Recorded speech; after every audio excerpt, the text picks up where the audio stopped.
Olá, boa tarde a todos. Agora eu chamo Núbia.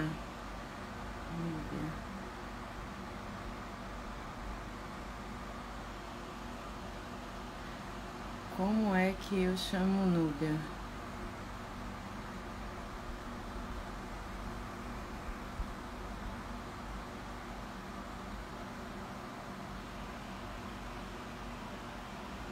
Meu Deus.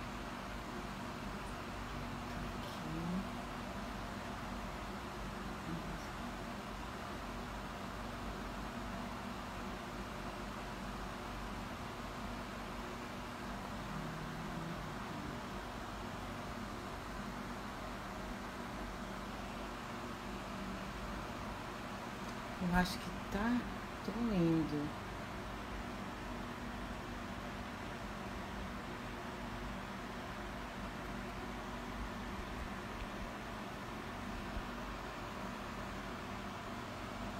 Eu tô tentando trazer Núbia.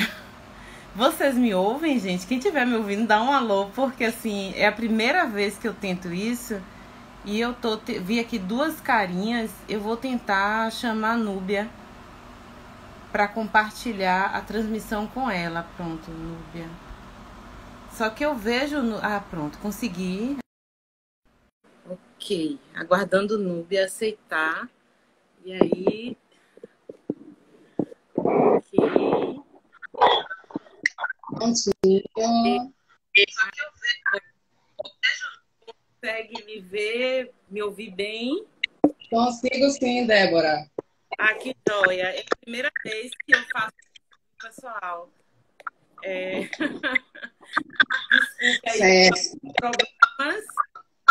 tranquilamente. Agora você tem que virar o celular, eu acredito. Eu tenho que fazer o quê? Virar o celular. Ficar, Virar ao invés de o ficar celular. sentado, ficar em pé. Assim. Isso, vamos lá. Ótimo. Ok, então Olá, Débora. Boa virar. tarde. Olá, boa tarde. Desculpe aí, pessoal. Pode, A falta de habilidade. Desculpa, tranquilo. Vamos começando? O horário já andou um pouquinho? Vamos lá, vamos começar. Boa tarde a todos, boa tarde a todas que nos assistem. Eu sou Núbia Pinto. A live de hoje será conduzida por mim, pela professora Débora Pociúncula. Bem-vinda, professora Débora.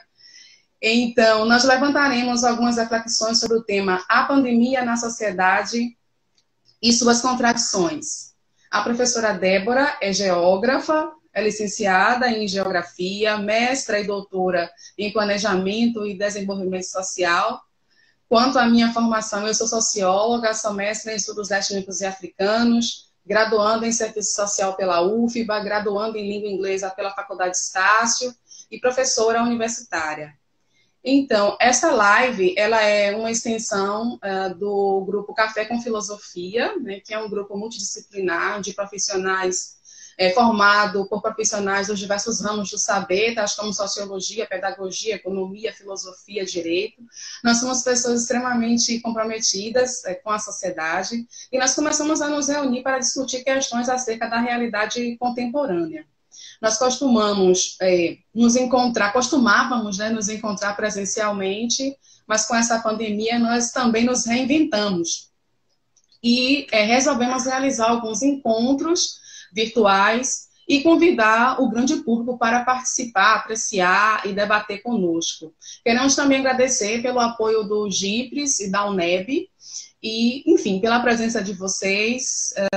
Estou vendo aqui algumas pessoas comentando, e, enfim, vamos lá. Essa é a nossa sexta live. Eu farei uma exposição levantando as contradições entre o Estado, né, o papel do Estado frente à Covid-19 e o neoliberalismo. A professora Débora pretende construir reflexões com base na realidade de Salvador, considerando elementos empíricos oriundos das políticas recentes apresentadas pelos governos municipal, principalmente, e estadual. Nós contamos com vocês para postarem seus comentários, para que contribuam, enfim, postem perguntas. No final, a gente abre para o debate e nós teremos uma hora aí juntinhos, tá bom? Então, professora Débora, quer falar alguma coisa agora, antes da minha exposição? Rapidinho. Eu gostaria primeiro de agradecer a presença de todos. Eu percebo que as pessoas já estão nos cumprimentando. Quero agradecer esse momento que foi proporcionado pela organização do Café com Filosofia, né? E acrescentar algo à minha formação que eu acho relevante. Sou doutora em Planejamento Territorial e Desenvolvimento Social, sou colaboradora do programa na Universidade Católica do Salvador, vice-líder do grupo de pesquisa de desenvolvimento sociedade e natureza, né, onde eu desenvolvo ações de pesquisa na condição de pós-doutorado. Né? Eu tenho uma bolsista PNPD CAPES. E dizer que fico muito satisfeita com esse momento, eu acho importante diante do contexto atual, né, oportunizar momentos como esse para pensar juntos, para refletir e para encontrar nas reflexões uma forma de lidar com essa situação além e, obviamente, conseguir reunir elementos para compreender e fazer leituras mais próximas da realidade. Obrigada, professora Débora. Então, eu vou começar falando um pouco, como eu disse, né, sobre o papel do Estado e o capitalismo, o neoliberalismo. O fone, melhor? Obrigada. Vou colocar o meu também. Obrigada pela dica. Certo? Tenho aprendido cada vez mais nesses momentos de pandemia a utilizar as novas tecnologias. É isso aí. Vamos lá. Então, gente, falando um pouquinho assim sobre o papel do Estado, eu ia mostrar para vocês aquela imagem que apareceu com muita frequência na novela I Love Paraisópolis. A imagem é de um prédio no Morumbi, um prédio luxuoso, e logo ao lado do prédio nós temos aquela imensidão, né, que é a favela de Paraisópolis. Quem se lembra dessa imagem, dá um alô para mim aí. Dá um alô. Quem se lembra dessa imagem? Um prédio lindo no Morumbi, ao lado, uma favela enorme. Me dá um alô aí, me dá um sinal. Pois é, gente, essa imagem, né, é uma imagem, na verdade, muito triste, né? E assim, eu fico a me perguntar, né, por que nós brasileiros costumamos naturalizar, né, esse tipo de situação? Por que não ficamos verdadeiramente horrorizados, né, com essa conjugação entre riqueza e pobreza, né, que é tão comum no Brasil, né? Quando eu aprecio essas disparidades, logo me vem à mente, né, acerca do papel do Estado brasileiro, o que não tem sido feito, e acho que é uma excelente linha, né, para a gente começar a repensar sobre essa nossa relação com a dimensão do público e o que é a nossa sociedade. Então, eu vou trazer um pouco das ideias políticas, de uma forma bem breve, assim, acerca do papel do Estado, porque se nós pensarmos aí, né, voltarmos à história das ideias políticas, vamos ver que essas reflexões sobre o Estado, elas já existem no mundo ocidental desde a Grécia Antiga, né? Aristóteles, para quem a participação cidadã seria um ato de nobreza e de desenvolvimento das virtudes, vai nos dizer que o Estado é uma instância fundamental à formação moral dos indivíduos, né? Já Hobbes, no século XVII, que entendia que o homem era lobo do homem, né? Ou seja, que existiria uma tendência natural dos seres humanos a se voltarem contra os outros, entendia o Estado como uma instituição fundamental à manutenção da paz. Locke, também no século XVII, entende o Estado como uma instância que deveria garantir o direito à propriedade, né? Manter a segurança, né, da propriedade. O Estado seria responsável por manter a sociedade coesa, né? É o chamado pensamento contratualista, e Jean-Jacques Rousseau, nessa mesma linha, né, de pensar o grande pacto que deveria ser estabelecido pelas sociedades ou nas sociedades, né, entende que o Estado deveria garantir aí a igualdade, e cada indivíduo deveria abrir mão da sua própria liberdade em prol do todo, em prol do coletivo e que a participação cidadã seria fundamental a que a justiça verdadeiramente se estabelecesse. E aí, no século XIX, nós temos uma visão mais crítica, né, acerca do Estado, que é a visão do poder.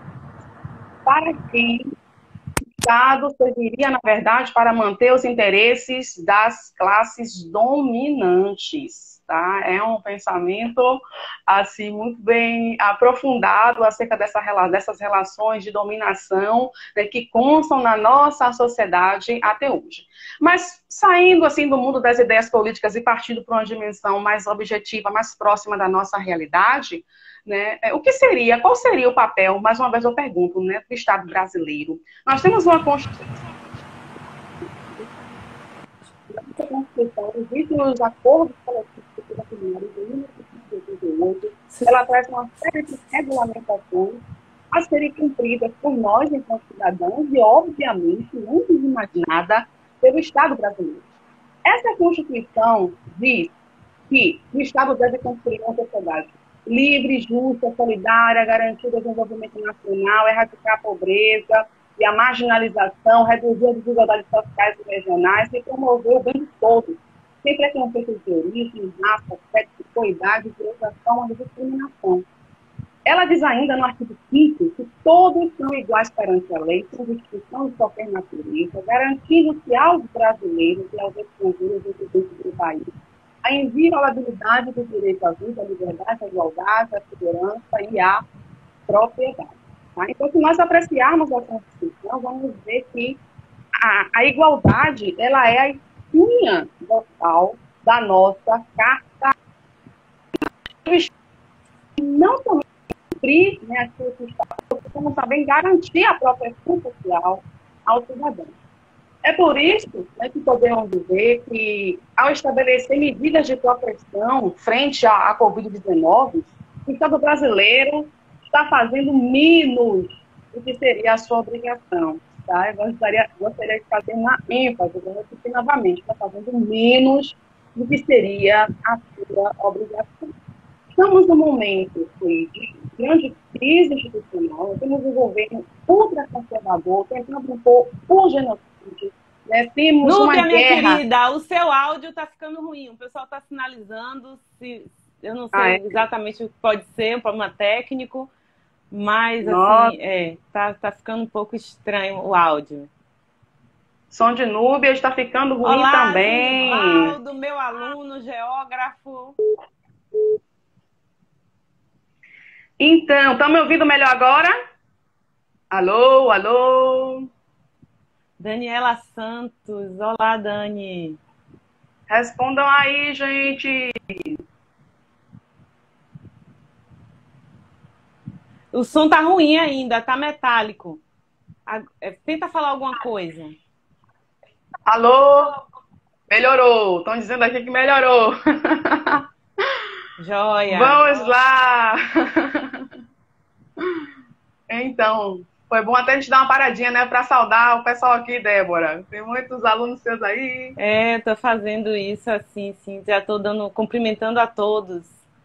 Joia, joia, isso aí. Denise Reis. Todas. Joia. Marta, Milton, Tássio, Miliane. Tem alguém aqui saudando você, Débora? É isso aí, gente. Genivaldo. Vamos Oi, lá, então Dani. continuando aqui.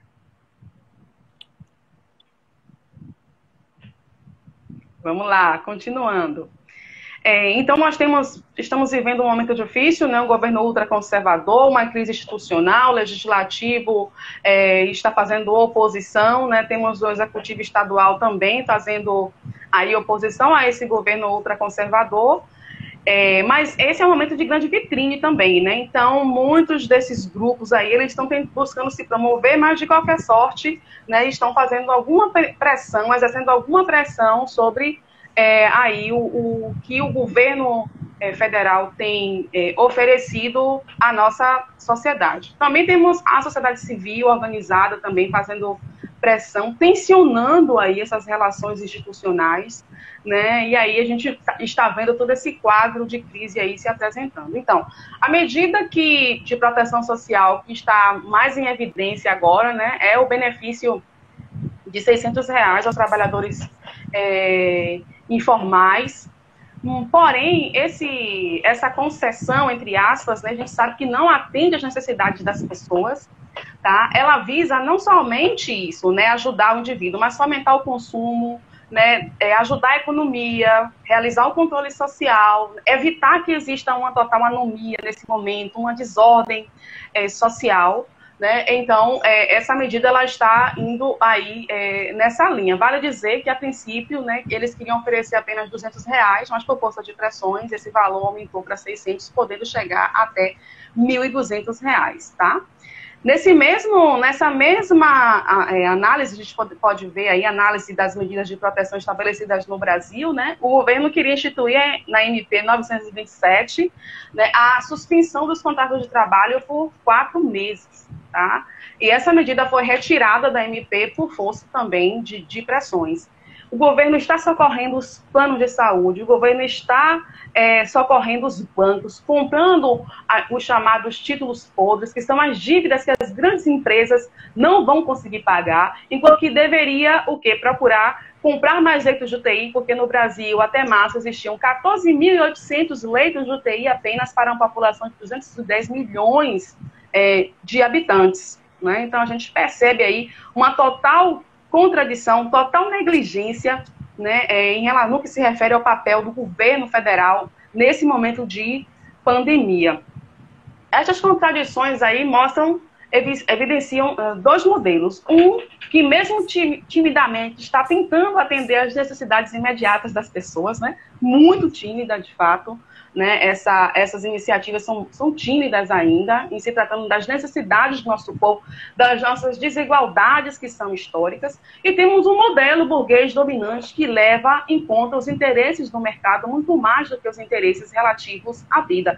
Isso porque a nossa sociedade ela é regida por um sistema, que é o sistema capitalista. Ele é um sistema social, político e econômico que ele é desigual por natureza, e ele subjuga toda a sociedade aos interesses do mercado.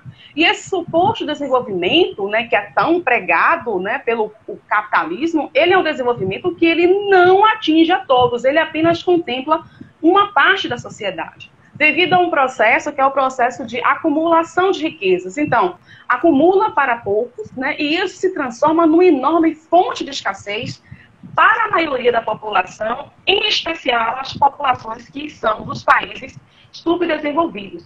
Uma outra característica do capitalismo é a propriedade privada. Então, ele permite, né, que algumas pessoas tenham posses de empresas, de terras, de casas, permite que uma pessoa possa ter 100 empresas e uma outra pessoa não tenha absolutamente nada. Que uma pessoa tenha 200 casas de luxo e que muitas pessoas, né, vivam em condições de miserabilidade, vivam embaixo das fontes. Então, isso é impraticável, porque nós estamos tratando, né, nós vivemos um Estado democrático de direito. Então, o capitalismo, ele conjuga aí a riqueza e a pobreza, né? A questão não é a falta de recursos para atender a população, né? A questão é um interesse mesmo, é um modelo de sociedade que ele é estrutural, ele é agressivo, né? E ele naturaliza as desigualdades, né? Ele prega o ideal da meritocracia, né? Que diz que quem tem fez por merecer, né? Cada um tem o que merece, né? Sem observar, né, que essas desigualdades, elas determinam espaços na sociedade, determinam os lugares na sociedade, os lugares que os indivíduos vão ocupar na sociedade, tá? E assim, é bastante contraditório, porque nós temos, como eu disse, um Estado democrático de direito que legitima essas desigualdades, tá? Nós temos uma elite, né? Gessé de Souza escreveu até um livro muito interessante chamado A Elite do Atraso. Nós temos uma elite predatória, que não pensa no desenvolvimento endógeno, desenvolvimento para todos, né? Mas pensa sempre nesse modelo, né? Que é esse modelo que é marcado por estas desigualdades, por essas disparidades que eu coloquei. E é por isso, né, que algumas funções do Estado, elas são desestimuladas, né? O Estado, ele é obrigado a promover políticas públicas, né? Ele é obrigado a prover recursos, né, para atender às necessidades, às demandas da sociedade. mas, né, com essa participação imanente aí da ideologia neoliberal, né, do próprio capitalismo, os que estão nas posições de liderança e de comando, eles vão gerir os recursos públicos para fins dos seus próprios interesses, tá? E não é por acaso, né, que desde que foi fundado em 1988, que o SUS ele vem sendo alvo de ataques, tá? O SUS é um sistema que propõe a transformação da sociedade, porque o SUS prevê não somente o tratamento de doenças, tá? Mas o SUS também deve cumprir com propostas de prevenção a doenças, promoção da saúde, bem-estar. O SUS instituiu um modelo civilizatório de saúde para o Brasil. Ele tem como características a universalidade do acesso à saúde. Significa dizer que todo e qualquer cidadão brasileiro ele tem direito à saúde. O SUS também tem como princípio a equidade, ou seja, o governo ele precisa atender às especificidades de cada comunidade, de cada bairro, de cada município. Ele precisa fazer isso, né? Então, se em alguma região tá ocorrendo alguma endemia, ele é obrigado a investir ali para sanar, né, esse problema. E o SUS pressupõe também a integralidade do cuidado. Significa dizer que toda e qualquer situação de demanda por tratamento de saúde, de qualquer complexidade, tem que ser cumprida, né, pelo SUS, pelo Estado brasileiro. Se nós observarmos a Lei Orgânica da Saúde, tá, consta lá nessa lei de 1990 que o SUS tem como objetivo a assistência às pessoas por intermédio de ações de promoção, proteção e recuperação da saúde, com a realização integrada das ações assistenciais e das atividades preventivas.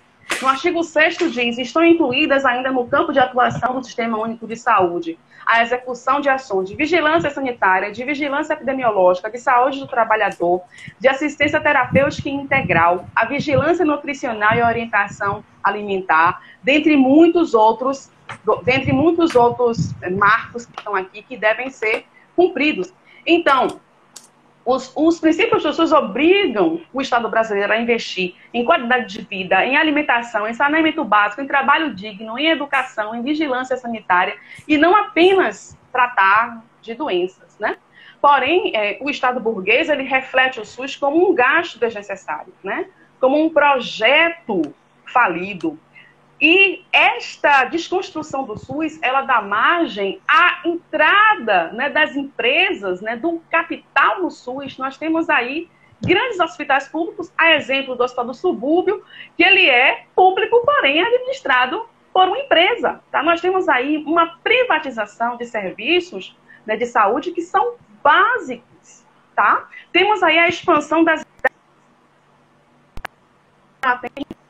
pagar uma consulta por fora, né, porque o SUS não atende ou não vai atender num prazo que eu preciso. Então, isso é feito para que os cidadãos desvalorizem de fato o que é público, né, para que o próprio capital ele tenha mais espaço. Porém, o capital, na verdade, ele quebra, né, os laços de solidariedade social, né? Ele despreza a dimensão do coletivo, tá? E ele faz com que nós tenhamos uma ideia, né, de que aquilo que o dinheiro pode pagar é o que tem valor, né? Só tem valor se eu puder comprar, tá? Temos aí uma desqualificação da vida pública. E nós precisamos repensar a esse respeito. E tanto é equivocada essa ideia que nesse momento de pandemia, o Estado está sendo convocado para enfrentar a crise. Por quê? Se nós entregarmos o direcionamento, né, da solução à crise ao mercado, teremos um genocídio ainda muito maior do que o que está acontecendo. O que é que os empresários estão dizendo? Vão trabalhar, não importa, né, se você vai pegar um ônibus cheio, como a gente está vendo a televisão mostrar, não importa, a gente quer que a economia seja salva. Nesse sentido, nós podemos afirmar que o neoliberalismo, né, que é uma das grandes ideologias do capitalismo, que reforça o capitalismo, que diz que, de fato, o mercado é que é importante, vamos entregar a sociedade ao livre gênio do mercado, né, o neoliberalismo ele é a antítese à superação da crise. Tá? Se nós deixarmos, de fato, né, nós teremos aí um desastre social. Então, essa crise... Você falou alguma coisa, Débora? Não estou te ouvindo. Me ouve agora? Agora sim. Jó, eu só estou pedindo para você ficar atenta para o tempo, para não Já transformarmos o nosso bate-papo no monólogo. Não, já estou terminando aqui, já vou concluir. Então, para concluir, a crise do Covid-19, ele tem nos ensinado, assim, a duras penas, né, que as regras do mercado, elas não podem resolver tudo e que nós precisamos repensar aí a dimensão do público. Porque o que é público é coletivo, o que é público é nosso, e é isso aí. Passo a palavra à professora Débora. Eu fico muito satisfeita em ouvi-la, Núbia. Só que sinto saudades do café, porque a filosofia com certeza nos alcança em algum nível, né? Alguma escala. Né? E essa conversa presencialmente também seria extremamente agradável. Eu gostaria de sinalizar a presença de queridíssimos aqui fazendo algumas perguntas. Eu acho que você visualiza o chat, as pessoas falando, porque poderia, de repente, eu tava falando... depois da minha fala, depois da minha fala a gente faz um bloco e responde algumas pessoas, né? Bom, eu gostaria de fazer a minha intervenção singela, considerando a abordagem que já foi feita, e que, de certa forma, encontra amparo, né, reflexivo. Então, pessoal, eu me propus a pensar a pandemia no contexto atual da sociedade contemporânea, e é preciso a gente pensar por que com a Constituição tão bem elaborada, né, num Estado democrático de direito, ainda assim as pessoas elas são convidadas a pensar e a agir, quando, na verdade, elas estão todas submetidas ao modo de produção capitalista e das relações sociais capitalistas. Eu fico me perguntando se é justo imputar a responsabilidade ao indivíduo sozinho, quando, na verdade, esse indivíduo responde, na atualidade, ao projeto de civilizatório, né? E é um projeto alienante e alienador. E aí eu fico impelida a refletir sobre alienação. Eu tenho certeza que aqueles que são hegelianos ou marxianos ficarão um pouco desejosos de contribuir com essa reflexão, e não sendo, eu vou ser assim bem singela ao me referir a Hegel nesse momento, embora Marx complemente a noção de alienação de uma forma mais concreta, né? Mas Hegel ele considera que a alienação é a ausência de consciência. É o indivíduo que se ausenta de consciência. E ter consciência ou desenvolver consciência não é algo tão óbvio como pode sugerir. E aí eu lembro do Descartes, para fazer justiça ao café filosófico, que diz que o pensamento é a forma mais sofisticada do intelecto. Então, pensar não é obviedade. E quando ele diz penso, logo existo, ele não está sendo óbvio. Ele está dizendo que para você pensar, você precisa estar com um intelecto desenvolvido, e não apenas replicar as informações e os conhecimentos que são aí passados, né, sem aprofundamento e sem discussão. Então, dito isto, eu percebo nesse contexto atual que nós estamos vivendo uma situação que dialoga com uma sociedade que, em diversas formas, estão ausentes em alguma dimensão da realidade. Se ausentam de alguma dimensão, seja uma ausência impelida pelas condições materiais, ou pela ausência delas, ou seja uma ausência impelida pela vontade de não querer olhar aquilo, de não querer ver aquela realidade, ou não querer sobre ela fazer alguma inferência. O que está posto é que o Covid-19 nos confrontou a todos com a realidade. Eu lembro da filosofia que o assunto da morte ele é tão presente na arte também, e de repente nós somos confrontados com a finitude. Nós podemos morrer por um vírus invisível, mas que também nos confronta no que diz respeito às relações sociais que são empreendidas. Por que chegamos aonde chegamos? E aí eu ouço as pessoas se arvorarem e pensar na Constituição. Gente, a Constituição está aí desde 1988. É uma luta construir uma política pública. O drama da saúde, como já foi bem colocado, ele é uma realidade que está aqui constante, presente. Tudo agudiza-se neste momento em decorrência do inimigo invisível, que veio nos alertar e nos convidar a refletir. Hoje eu poderia dizer que nós estamos conscientes, pelo menos do vírus, e pelo menos alguns, sobretudo aqueles que não dialogam com a política do governo federal, né? Que se posicionam de forma alienante e alienadora. Então, eu gostaria de fazer uma fala pensando na realidade de Salvador. Salvador, com essa gestão do nosso atual prefeito, levantou uma bandeira midiática de uma capital da resiliência, uma capital da Mata Atlântica. E isso tudo é colocado em xeque no momento em que a gente percebe que Salvador se urbaniza, né? Salvador não é uma cidade resiliente e Salvador também não pode reivindicar o título de capital da Mata Atlântica, porque o maior fragmento de Mata Atlântica que existe nela, que é a Floresta do Urubu, onde está a barragem do Cobre, com 653 hectares, ele vem sofrendo ações, né, tanto do governo estadual, quanto do governo municipal e quanto de particulares interessados na devastação dessa floresta. E, ao dizer isso, eu gostaria de dizer a vocês que vocês estão dentro do Instagram dos guardiões da APA Bacia do Cobre São Bartolomeu. E é um prazer recebê-los aqui, porque esse movimento ele surge justamente para convidar as pessoas a uma tomada de consciência sobre a sua condição de ser natural humano. E é isso que o vírus tem nos confrontado, a nossa condição de ser natural humano, a condição de sermos impelidos a exigir daqueles que nos governam a uma mudança de rumo. E por que daqueles que nos governam e não nós mesmos individualmente? Pessoal, o modelo ele é muito maior do que nós individualmente. Eu não sei se vocês assistiram a um documentário chamado Verdade Inconveniente, do Al Gore, e ele fica dizendo que, olha, toma menos banho com menos tempo, economiza você a sua energia, quando na verdade são os grandes conglomerados, as grandes indústrias, que são os grandes degradadores da natureza, os grandes consumidores de água, os grandes consumidores de energia. Então, como nós dialogamos com isso?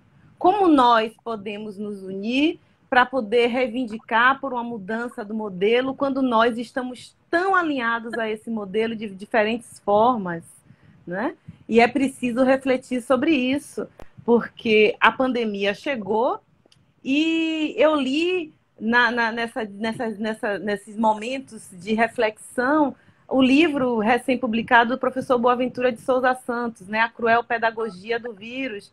E é pedagógico, é cruel, mas é pedagógico, e essa pedagogia tem a ver também com essa condição de tomarmos consciência.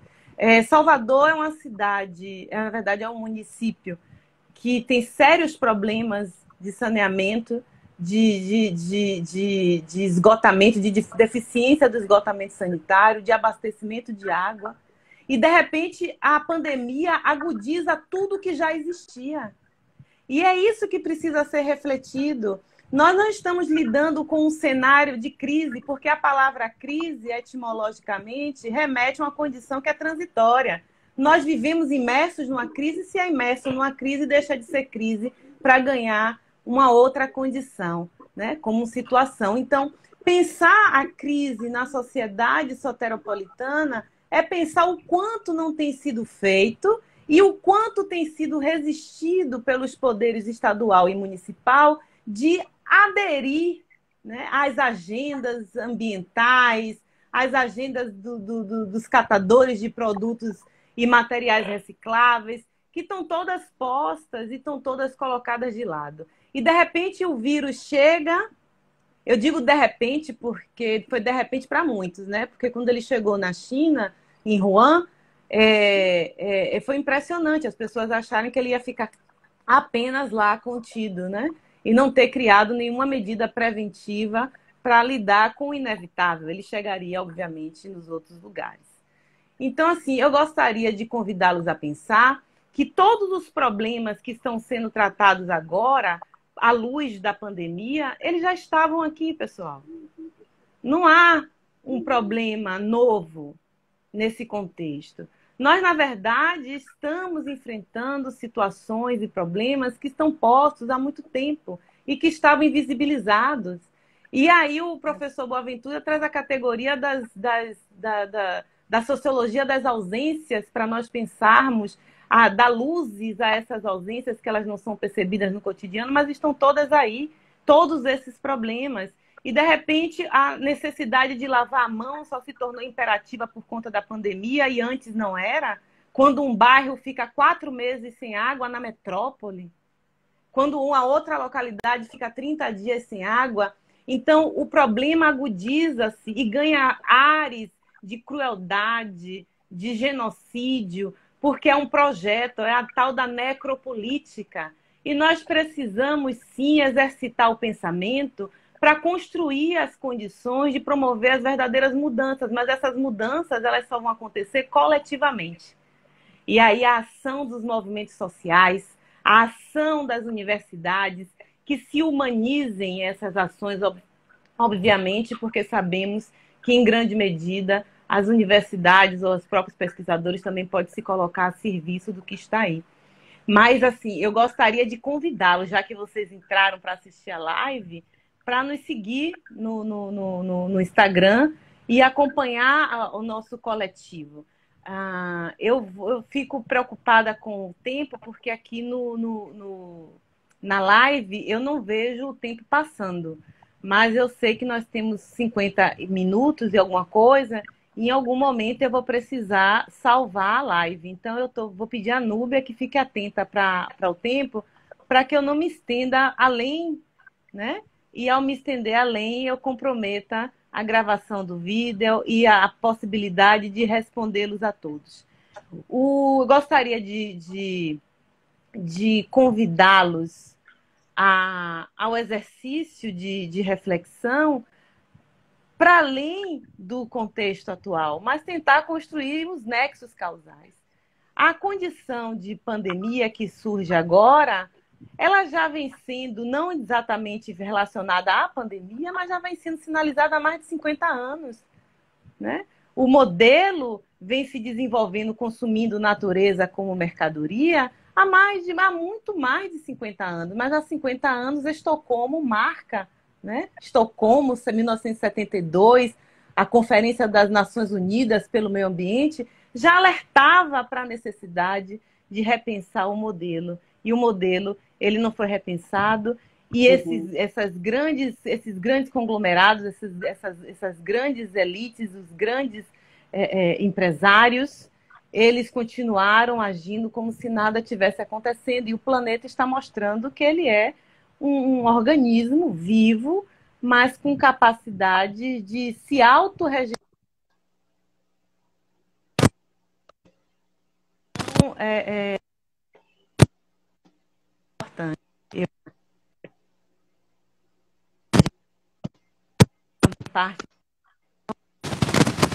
Parte de um organismo, os seres humanos. Débora, o som tá ruim. O som tá com...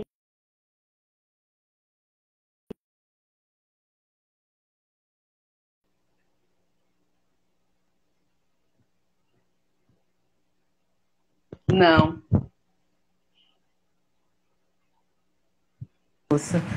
Então, eu não te ouço. Não me ouve. Agora sim. Agora. Desconecta o... Agora sim. Vamos lá. Me ouve agora? Sim, tá ok. Então, pronto. E agora vocês ouvem, pessoal? Bem, o pessoal está dizendo que o som está com alguma interferência, está sem som. E agora, vocês conseguem ouvir bem? Veja se é o contato. E olha, eu tirei o fone. Tá ok agora? Tá ótimo agora. Então eu tirei o fone, tá bom? Deve Tá ter ótimo. sido o contato do fone. Mas obrigado por sinalizarem. Eu não sei até onde eu falei, mas eu imagino que eu já tenha falado muito nesse tempo. E eu acho que eu não sei como é que vai ser a dinâmica daqui para frente. Eu tô vendo o pessoal falando. Vamos lá.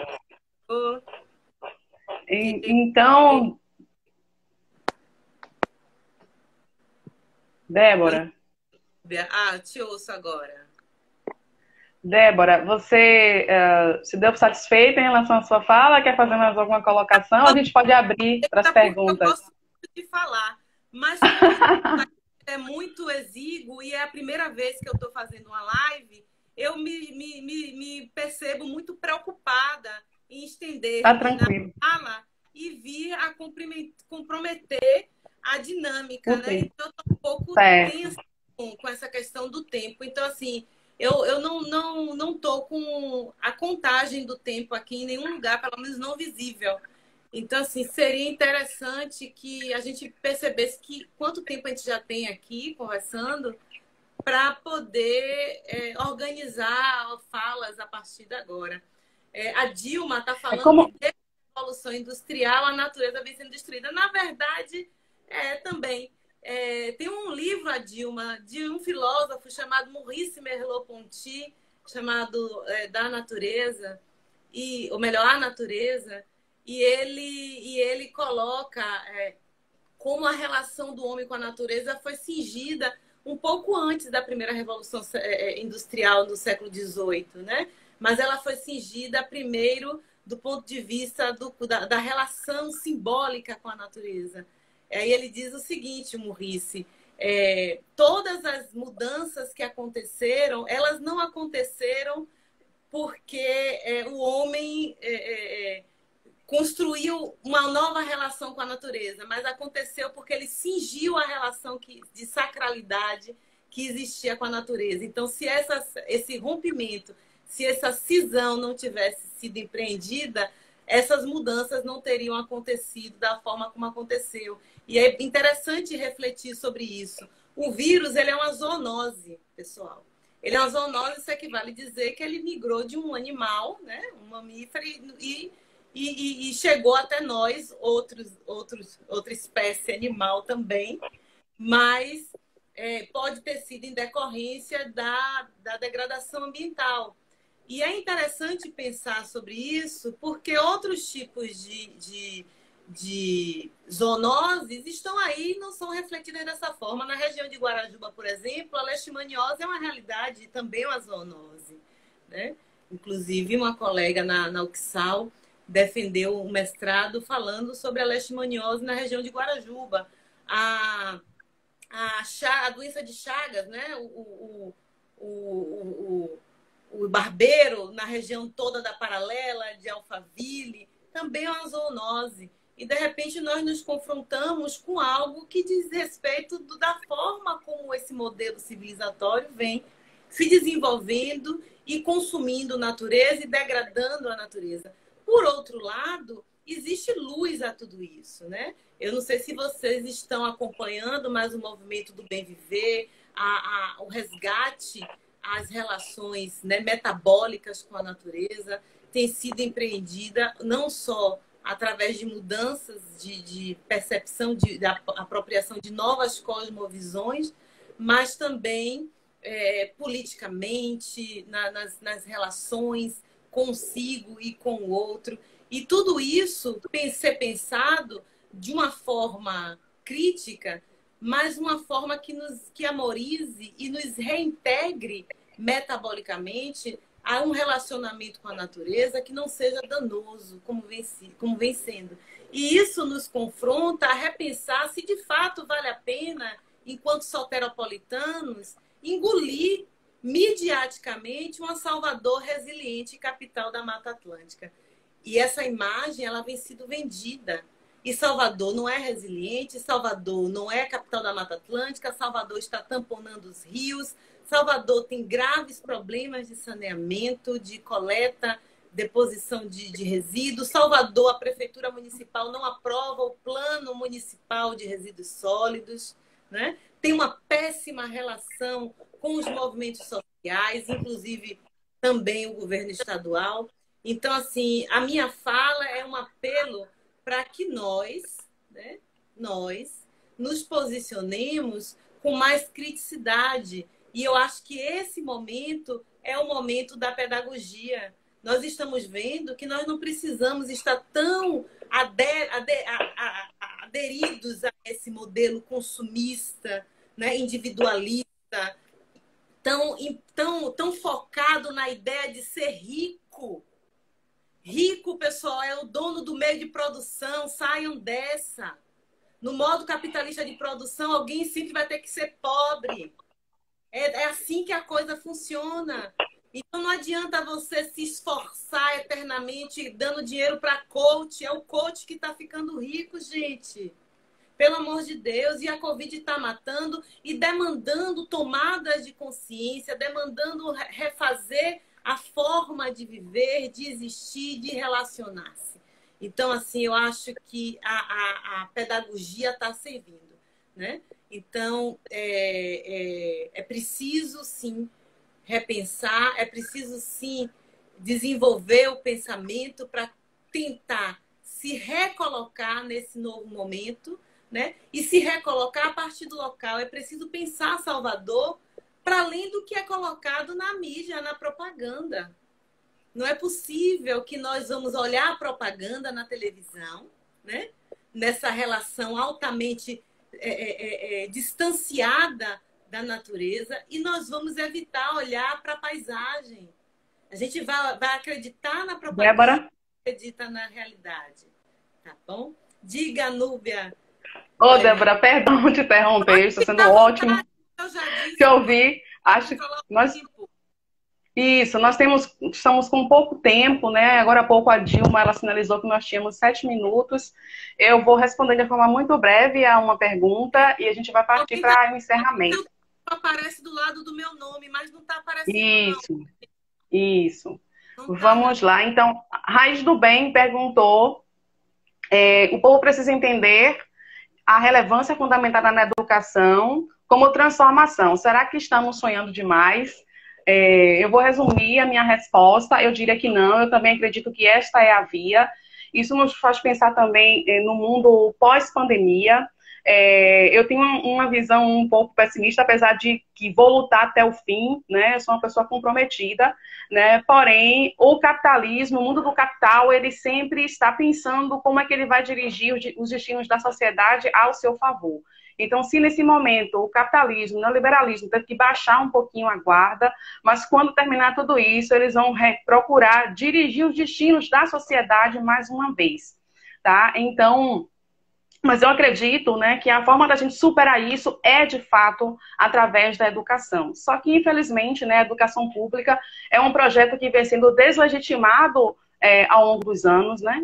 Seria preciso muita conscientização para que o nosso povo, de fato, se unisse, né, e se solidarizasse no entorno da transformação de uma sociedade, né, em direção a um mundo que fosse menos centrado nas visões do capitalismo, né, quiçá um mundo socialista, mas, infelizmente, né, não deixam que as pessoas elas tenham acesso ao saber, elas tenham acesso ao conhecimento, mas eu acho válido a gente continuar lutando, né? É por aí. Bom, gente, nós temos poucos minutos agora. Eu gostaria de da pergunta aqui, pensar em sustentabilidade. Pessoal, sustentabilidade é uma palavra que emerge da área de negócios, da área empresarial, né? A gente pode evoluir, inclusive, para esse aspecto conceitual e pensar em um ecoenvolvimento, pensar em um outro modelo. A palavra sustentabilidade, ela é insustentável no modelo em que nós vivemos. Então, assim, nós temos uma série de discussões sobre sustentabilidade, mas pensar a sustentabilidade diante do modelo atual é realmente pensar coisas que não casam, não combinam, né? Essa ideia de eficiência, de resiliência tem a ver com a visão empresarial, e a natureza não é uma empresa, tá bom? Isso mesmo. Ótimo, Débora. Bom, gente, infelizmente nosso tempo está acabando. Eu vou deixar aqui os avisos. Nós teremos uma próxima live que ocorrerá no dia 6/6, com o tema Pandemia à Luz do Direito, né, a ser realizada pela professora Bia Carvalho e o professor Wolfgang Terra.